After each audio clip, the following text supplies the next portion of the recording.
नमस्कार प्रिय मित्रों, आर के यस कहानी चैनल पर आपका हार्दिक स्वागत है।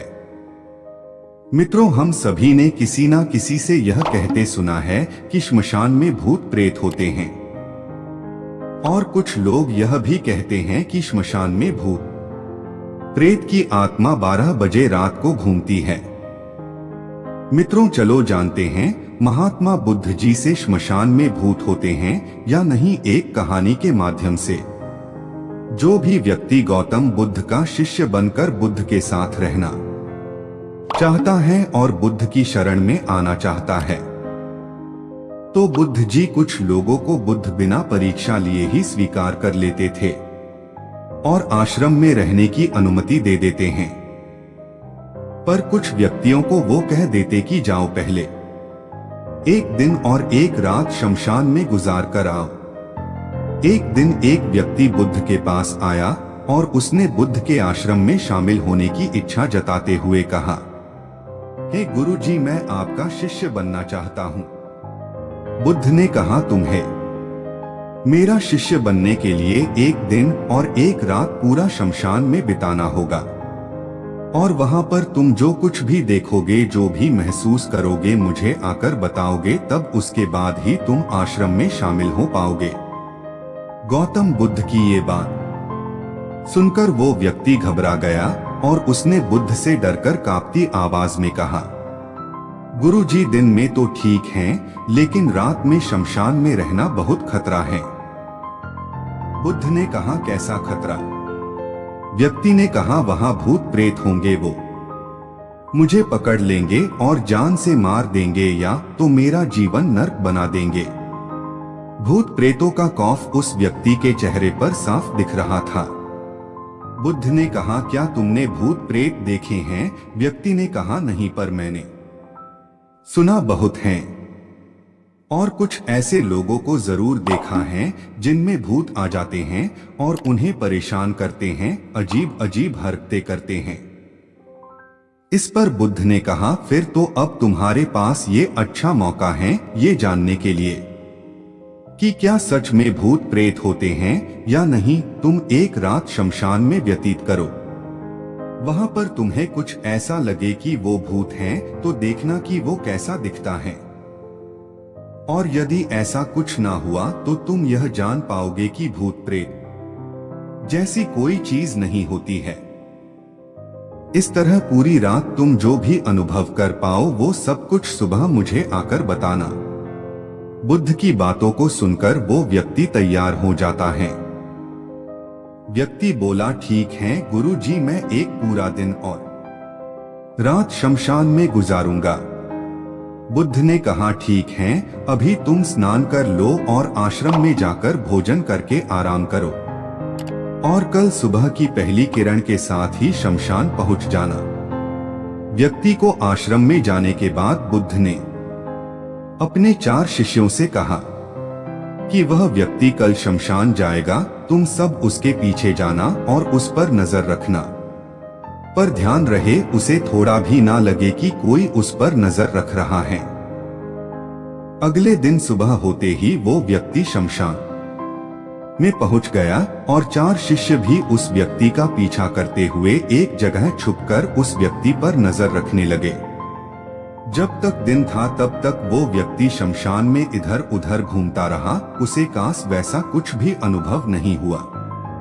लेकिन जैसे जैसे सूर्य के ढलने के साथ अंधेरा बढ़ता जा रहा था, वैसे वैसे व्यक्ति की धड़कनें भी बढ़ती जा रही थी। किसी तरह उस व्यक्ति ने पूरी रात शमशान में गुजार ही ली और सुबह होते ही वो बुद्ध के पास पहुंच गया। बुद्ध ने व्यक्ति से पूछा, बताओ शमशान में कैसा समय गुजरा तुम्हारा? क्या तुमने कोई भूत देखा और क्या क्या अनुभव किया? व्यक्ति बोला, गुरु जी, जैसे ही मैं सुबह सुबह शमशान में पहुंचा तो वहां कुछ घंटे बाद मुझे कुछ लोगों की भीड़ शमशान की ओर आती दिखाई पड़ी, जो एक अर्थी लिए आ रहे थे। मैंने जब उन लोगों को ध्यान से देखा तो उनमें से कुछ लोग बहुत दुखी थे, कुछ लोग सामान्य और कुछ लोग बेहद खुश थे। वो लोग उस मरे हुए इंसान के बारे में बोल रहे थे कि इस व्यक्ति ने बहुत अच्छे कर्म किए हैं, बहुत किस्मत वाला है ये। इसके बाद उस मरे व्यक्ति के बेटे ने अपने वृद्ध पिता की चिता को अग्नि दी। अर्थी के साथ शमशान आए लोग कुछ देर वही खड़े रहे। चिता प्रचंड आग की लपटों से धू धू करके जलती रही और सभी लोग मायूस खड़े होकर जलती चिता को देख रहे थे। जैसे जैसे चिता की आग धीमी होने लगी, वहां पर मौजूद लोग भी वहां से जाने लगे और थोड़ी देर बाद वहां पर 2 और अर्थी आई, जिसमें एक अर्थी किसी अमीर व्यक्ति की थी जो तरह तरह के फूलों से बहुत सजी धजी थी। उस अर्थी के आसपास बहुत से लोग भी थे और दूसरी अर्थी एक गरीब व्यक्ति की थी जो बेहद साधारण सी थी और उसके आसपास गिने चुने ही लोग थे। अमीर व्यक्ति की चिता चंदन की लकड़ी पर जलाई गई, जबकि गरीब व्यक्ति की चिता साधारण लकड़ियों पर जलाई गई। पहले अमीर व्यक्ति की चिता को जलाया गया क्योंकि वो अमीर था। उसके बाद गरीब व्यक्ति की चिता जलाई गई। दोनों व्यक्तियों की चिताएं जब जल गई तो सभी लोग शमशान से चले जाते हैं, लेकिन मैं वहीं खड़े चिताओं को देखता रहा। अब बुद्ध ने कहा, तुमने उनकी चिताओं को देखकर क्या समझा और क्या अनुभव किया? व्यक्ति ने कहा, गुरुजी, दोनों की चिताएं एक समान थी, दोनों के ही शरीर उन चिताओं में समान तरीके से ही जले। उसके बाद जब सब कुछ जलकर राख में बदल गया तो वो राख भी एक समान ही थी। गुरु जी, उसके बाद वहां पर एक महिला की अर्थी आई। उस औरत का पति बहुत दुखी था, फूट फूट कर रो रहा था।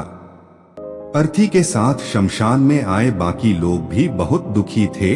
वो सभी उसके पति को दिलासा दे रहे थे कि गुरुजी, मैंने उसमें देखा कि बहुत से लोग काफी बुद्धिमान थे, वो ज्ञान की बातें कर रहे थे। मैंने ध्यान से उनकी बातों को सुना तो वो बोल रहे थे कि अर्थी की सवारी करते हुए एक दिन तो सबको यहाँ आना ही है। जीवन हमें इंसानियत और परोपकार से जीना चाहिए, अधर्म, कर्म और पाप से दूर रहना चाहिए। किसी को कभी कष्ट नहीं देना चाहिए। धन के पीछे हमेशा भागकर जो हम अपने जीवन का सुख चैन गवा बैठते हैं और अंत में जो भी धन इकट्ठा करते हैं वो सब कुछ तो यहीं धरे का धरा रह जाता है।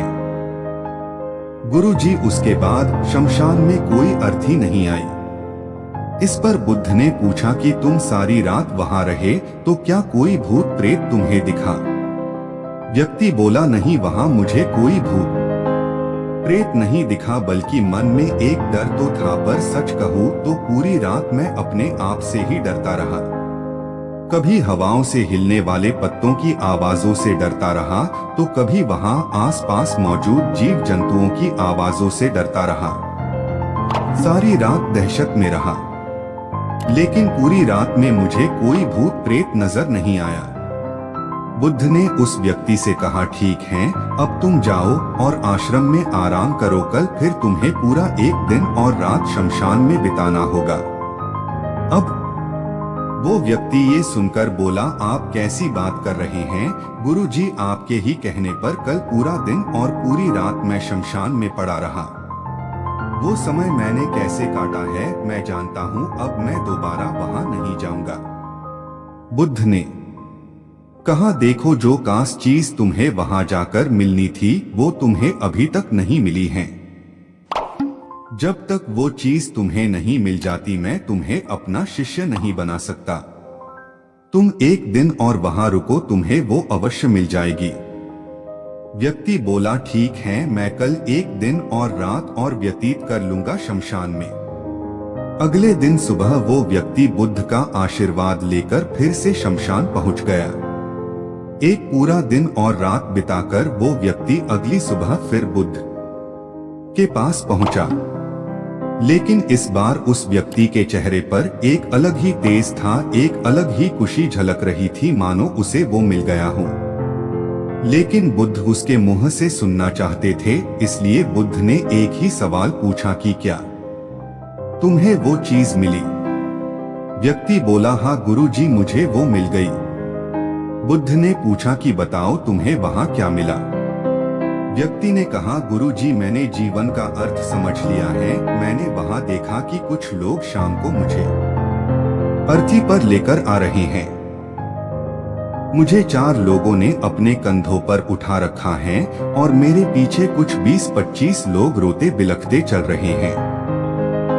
मेरे पिता अर्थी के आगे आगे चल रहे हैं और कुछ लोग राम नाम सत्य बोलते हुए मेरे ऊपर फूल फेंक रहे हैं। मेरे सभी रिश्तेदार बहुत दुखी थे। भीड़ में मौजूद कुछ लोग तो सिर्फ दुखी होने का नाटक कर रहे हैं, कुछ लोग मेरे पिता को दिलासा दे रहे हैं। तभी कुछ देर बाद मेरी अर्थी को जमीन पर रख दिया गया और मेरे शरीर को उठाकर चिता पर लिटा दिया गया। मैं ये सब दृश्य अर्थी पर लेटे हुए देख रहा था। मैंने उस अर्थी से उठना चाहा पर उठ नहीं सका। मैं सांस लेना चाहता था पर सांस नहीं ले पा रहा था। मैं पूरी तरह से असमर्थ और विकलांग की तरह था क्योंकि मेरे अंदर सांस नहीं थी। मैं अपने पिता को गले लगाना चाहता था लेकिन मैं उठ नहीं सकता था। मैं अपने भाई को गले लगाकर ये कहना चाहता था कि तुम अपना और माता पिता का ध्यान रखना, घर व परिवार की जिम्मेदारी अब तुम्हारे ऊपर है।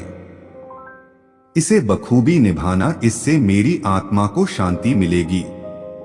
कुछ समय बाद मेरा मुंह कपड़े से ढक दिया गया और शरीर के ऊपर कई लकड़ियां रख दी गई। मुझे अब कुछ भी दिखाई नहीं दे रहा था। फिर उसके बाद मुझे अत्यंत गर्मी महसूस हुई। मुझे एहसास हुआ कि मुझे अब जलाया जा रहा है। धीरे धीरे लकड़ियों के साथ साथ मेरा पूरा शरीर जलने लगा। मेरा दम घुट रहा था। मैं उठना चाहता था। आखिर आग ने प्रचंड रूप ले लिया और धीरे धीरे मैं भी उस अग्नि में पूरी तरह खो गया। पूरी रात मैं खुद को ऐसा ही जलता देखता रहा। मैंने देखा कि अंतिम रूप में मैं एक राख बन चुका हूँ। उस पूरी रात ना तो मैं डरा ना ही मुझे डर का एहसास हुआ। जब आंखें खुली तो एक तीव्र रोशनी मेरे आंखों पर पड़ी। मैंने देखा कि ये तो मैं हूँ, वो भी शरीर के साथ।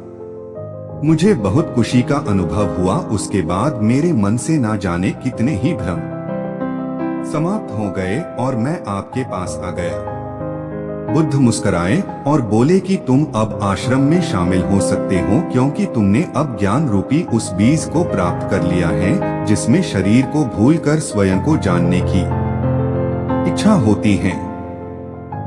इसी ज्ञान की प्राप्ति के लिए मैंने तुम्हें शमशान भेजा था, जहां अंततः तुमने ये जाना कि शरीर नश्वर है, नेत्रों से दिखने वाली हर चीज नश्वर है।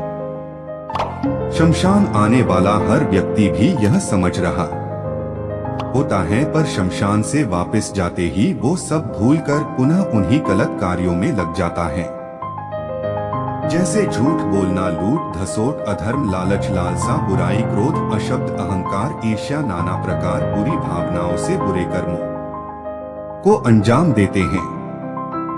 किंतु अब तुम्हारे अंदर ज्ञान का वो बीज जम चुका है जिसमें हम जीवन को तब तक नहीं समझ सकते जब तक मृत्यु को निकट से देखा व समझा ना जाए। अच्छे स्वास्थ्य की कीमत वही समझ सकता है जो अत्यंत बीमार हो या जो बहुत लंबे समय से गंभीर बीमारियों से जूझ रहा हो। ठीक उसी तरह जीवन का महत्व वही समझ सकता है जो मृत्यु से रूबरू हुआ हो या जो मृत्यु को समझ चुका हो, एहसास कर चुका हो। अब तुम्हें इसी बीज को लक्ष्य बनाकर ध्यान की मदद से स्वयं को और ज्यादा जानना है और ज्ञान की उस सीमा पर पहुंचना है जिसे जानने के बाद कुछ भी शेष नहीं रह जाता है।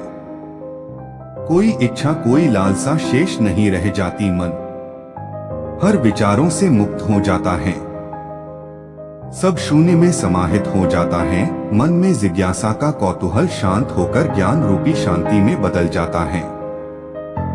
यहीं से परम शांति, सुख, सुकून का आनंद एवं अनुभव प्राप्त होना आरंभ होता है। तो दोस्तों, अगर आप भी भूत प्रेत आत्मा देखी है तो कमेंट करके जरूर बताएं। अगर कहानी थोड़ा भी पसंद आई हो तो लाइक करें और चैनल को सब्सक्राइब नहीं किया है तो अपने कोमल भावनाओं के साथ सब्सक्राइब करें। धन्यवाद।